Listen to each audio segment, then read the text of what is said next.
देश में चुनाव आते ही हर पार्टी अपने वोटर्स को लुभाने में लग जाती है और अपने वोटर्स को खोजने में लग जाती है।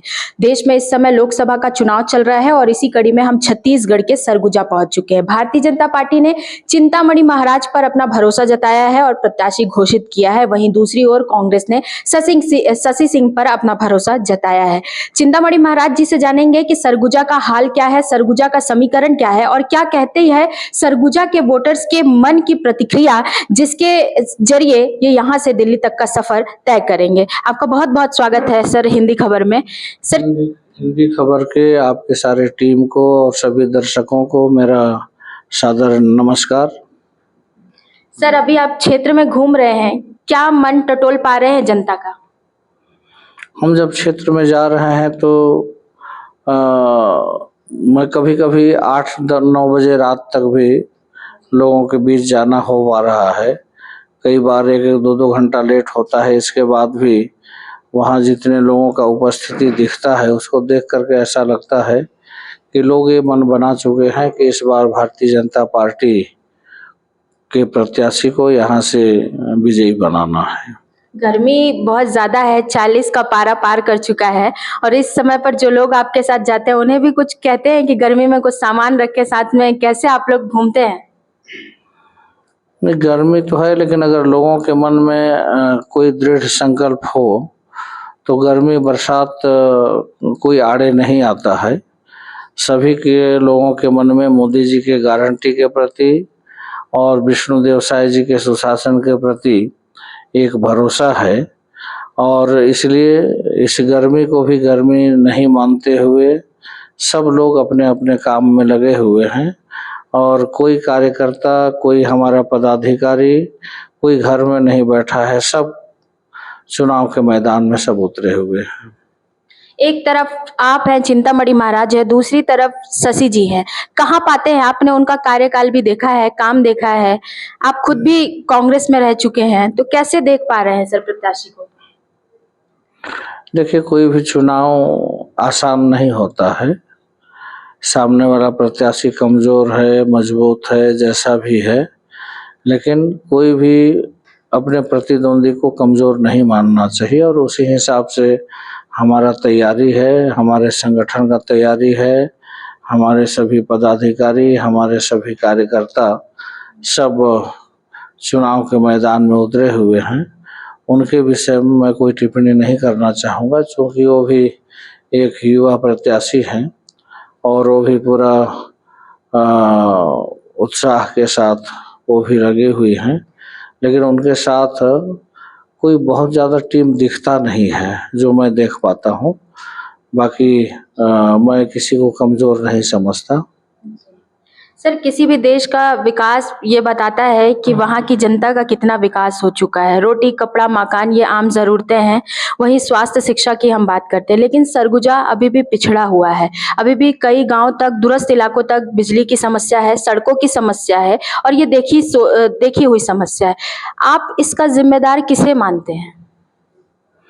जिम्मेदार तो जो प्रतिनिधित्व करता है, जिम्मेदारी तो उसी का है। अगर हम प्रतिनिधित्व कर रहे हैं, अगर कहीं कोई कमी है तो ये हमारी कमी है।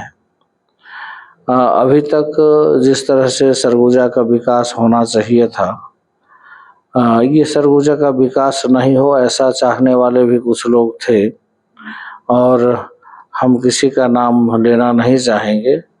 हम अपने कर्तव्यों को निष्ठापूर्वक अपने कर्तव्यों को करेंगे और जो भी कई जगह पहुंचविहीन है, कई जगह शुद्ध पेयजल लोगों को नहीं मिल पा रहा है, इन सभी चीज़ों का समाधान हम करने की कोशिश करेंगे और विशेष रूप से लोगों को आवागमन का साधन, स्वास्थ्य, शुद्ध पेयजल इसका आवश्यकता होता है, तो उसके लिए अपना पूरा प्रयास रहेगा। शुद्ध पेयजल के लिए तो केंद्र का जो योजना है, नल जल योजना, वो लगभग सभी गांवों में काम चल रहा है। कहीं पूरा हो गया है, कभी कहीं अधूरा है। हमारा प्रयास होगा कि जितना जल्दी हो सके लोगों के घरों तक शुद्ध पेयजल पहुंच सके, उसके लिए प्रयास रहेगा।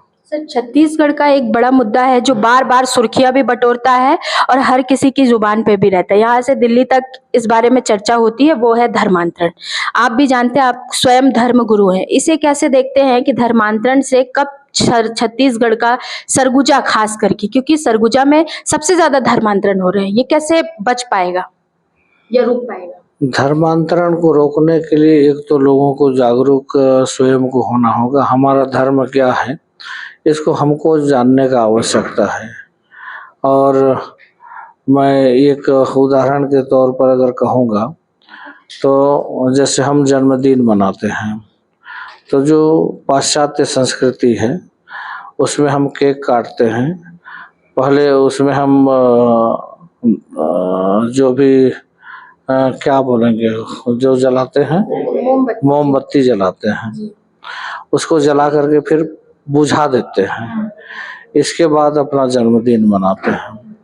और हमारा जो संस्कृति है वो ये कहता है कि अगर हम जन्मदिन मना रहे हैं तो हम हमारे जो भी देवी देवता हो, घर में माता पिता हैं, उनका हम पूजा करें। इसके बाद उनका आशीर्वाद ले करके हम अपना जन्मदिन मनाएं, ये अपने को करना चाहिए। तो अपना जो भारतीय संस्कृति है उसके अनुरूप हमको चलना है। तो उसके लिए लोगों को एक जागृति लाने का जरूरत है। उनके समझ में ये बात आ जाएगा तो मेरे को नहीं लगता कि धर्मांतरण होगा। अगर कहीं धर्मांतरण हो रहा है तो उसके लिए हमारा प्रयास होगा कि हम उसको रोकें। हमारे जो साथी भाई हैं जो भटक रहे हैं उनको हम अपने रास्ते पर लाए, इसके लिए हमारा पूरा प्रयास रहेगा और संगठन काम भी कर रही है इस पर। आज मोदी जी का दौरा था, मोदी जी ने भी भरे मंच से कहा कि चाहे एसटी, एससी, ओबीसी की बात करें तो इनका जो वोट है और आरक्षण है जो वो चुराकर जो है कांग्रेस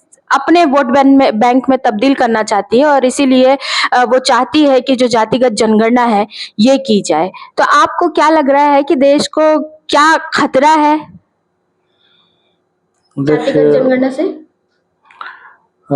इस विषय पर मैं बहुत विस्तार से तो नहीं बता पाऊंगा, लेकिन अगर धर्म विशेष पर, जाति विशेष पर अगर जनगणना हो तो आप लोग पढ़े लिखे बुद्धिजीवी लोग हैं, आप लोग भी अनुमान कर सकते हैं कि उसमें क्या हानि और क्या लाभ होने वाला है।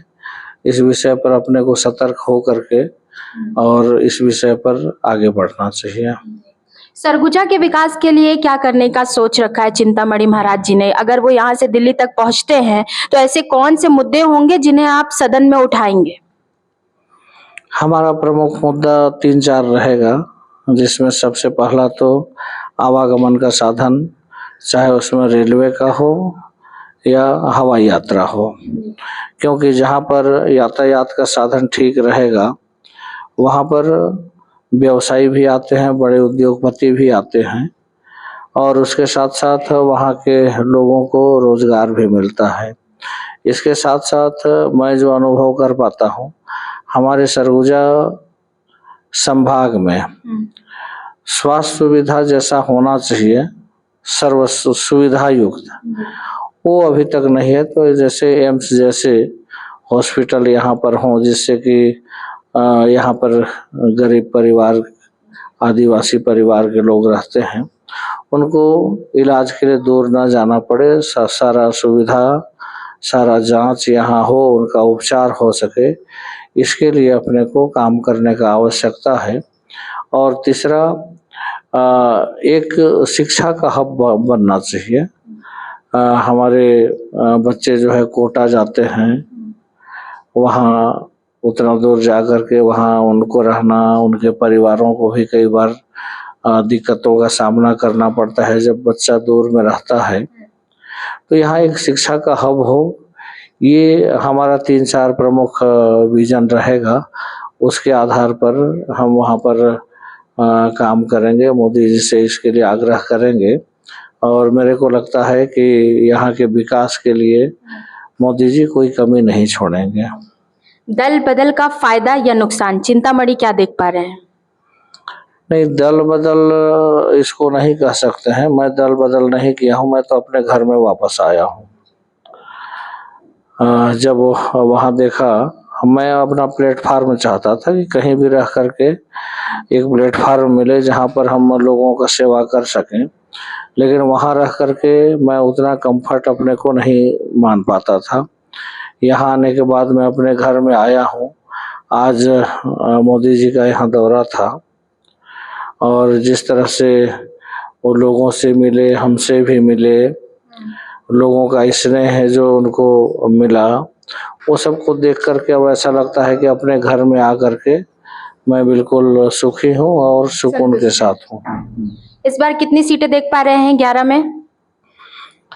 अब ये तो 4 मई बताएगा, 4 जून बताएगा, लेकिन हमारा ऐसा मानना है कि यहाँ से 11 के 11 कमल के फूल दिल्ली जाएंगे, ऐसा हम सभी उम्मीद करते हैं कार्यकर्ताओं का और हमारे पदाधिकारियों की मेहनत को देख करके।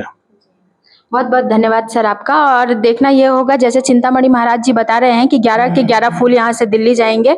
जब रिजल्ट आते हैं, रिजल्ट में देखना होगा कि भारतीय जनता पार्टी कितने फूल छत्तीसगढ़ से दिल्ली भेज पाती है और कितनी सीटें जो है कांग्रेस की झोली में जाती है। निशा द्विवेदी, हिंदी खबर, मेरे सहयोगी के साथ हिंदी।